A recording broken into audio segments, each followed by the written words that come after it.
Baik, Assalamualaikum warahmatullahi wabarakatuh. Saya Akmal Wiri, MK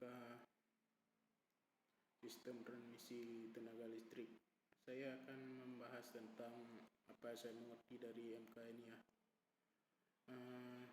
Tentang sistem transmisi yang ada di Indonesia. Pertama, ada beberapa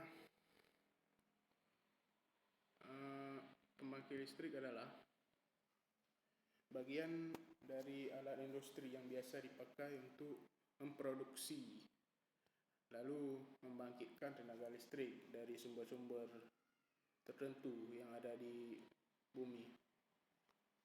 Ada beberapa contoh pembangkit seperti PLTU, pembangkit listrik tenaga uap lah. Dia menggunakan uap air untuk menggerakkan sehingga keluarlah listrik. Kedua, PLTA pembangkit listrik tenaga air, menggunakan air untuk menghasilkan energi listrik. Ada PLTGU, pembangkit listrik tenaga gas dan uap. Pada PLTP, dia menggunakan panas bumi, pembangkit listrik tenaga panas bumi. Yang sering digunakan ya pembangkit listrik PLTD, pembangkit listrik tenaga diesel, menggunakan bahan bakar minyak masih. Itu masih umum digunakan di Indonesia. Namun masih banyak dikembangkan, tidak kurang seperti pembangkit listrik tenaga surya.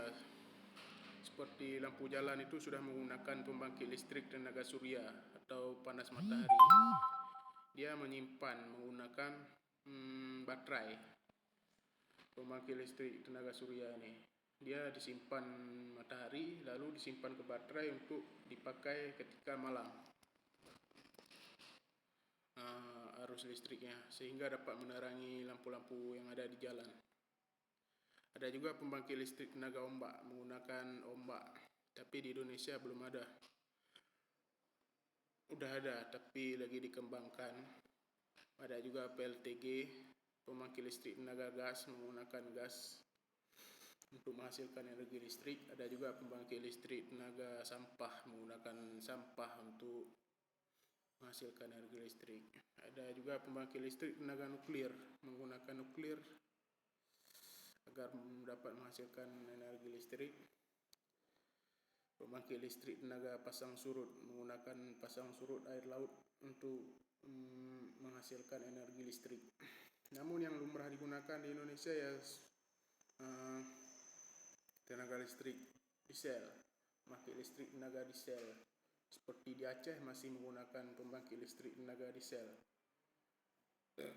Seperti di Nagan Raya sudah menggunakan pembangkit listrik tenaga air di Nagan Raya PLTA dari 2015. Kalau di Banda Aceh masih menggunakan umumnya masih menggunakan minyak diesel atau solar ya.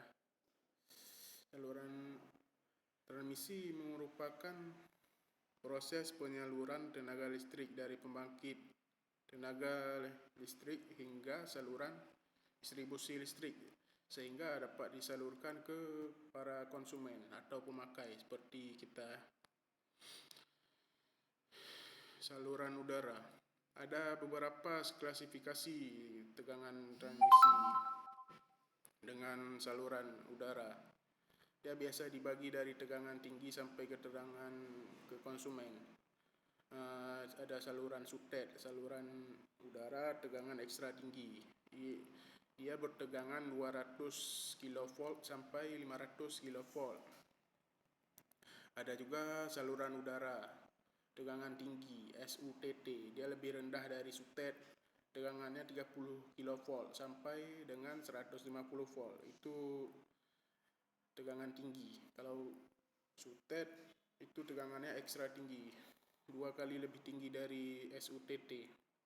Yang ketiga, saluran udara tegangan menengah SUTM yang seperti di jalan-jalan itu yang ada kabel 3. Dia itu tegangannya 20 kV biasanya.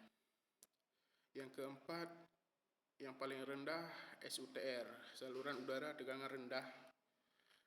Itu tegangan ke konsumen 220 volt biasa sampai ke 1000 volt. Biasa ada juga ada menggunakan 3 fasa R, fasa S, fasa T. Itu namun biasa digunakan di industri-industri seperti pabrik-pabrik tahu dan tempe itu dan lain sebagainya. Ada juga saluran udara tegangan menengah yang di dalam tanah, dia ditanam. Saluran kabel tanah, menggunakan saluran kabel tanah. Atau SKTT namanya, saluran kabel tegangan tinggi. Saluran kabel tegangan menengah, saluran kabel tegangan rendah. Dia menggunakan ditanam di dalam tanah.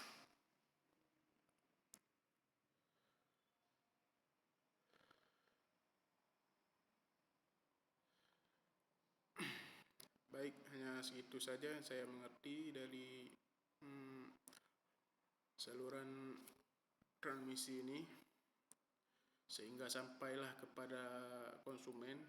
Jadi ada beberapa tahapan dari SU-SUTED tegangan 200 sampai 500 kV, ada SUTT tegangannya seperti tadi 150 kV, ada saluran udara tegangan menengah 20 volt sampai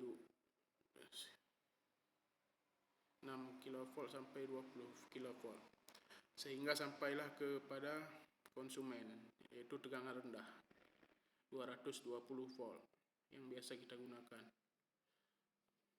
Baik, terima kasih. Assalamualaikum warahmatullahi wabarakatuh.